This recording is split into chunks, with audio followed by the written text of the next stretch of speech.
Páilte aribh go a fáin fúsglaigh fad agus farsing fusrach ag fír agus fuatain. Gadíadú an loch súlaid an Yeti. Le bhfuil an Yeti fír nó fuatain ha sinne an seo gus féinneach. Sin aha gadíadú neist aha colch a stocha go bhfuil Yeti a fudach fascáin a seo as a stiùdio.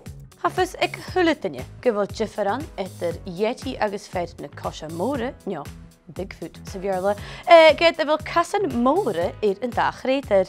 Agus leis a sin chasin chabhór cínteach go bhfuil féid fasca a stiùdio leis go do lorach sin na bátanlan a ha seo fan déisc. A bharach go sin ha tuile fianis ac an hail am a helch. Ha cúteacinn soch Yeti is scríbir bha Yeti an seo. Cúteach a knap ghuileacin I mian is stiùdio agus a fisica thulaitaine go bhfuil duileacin a cóirsteigh de Yetian. Bí Faic golach. Han je toelakken als jij niet ach, Yeti.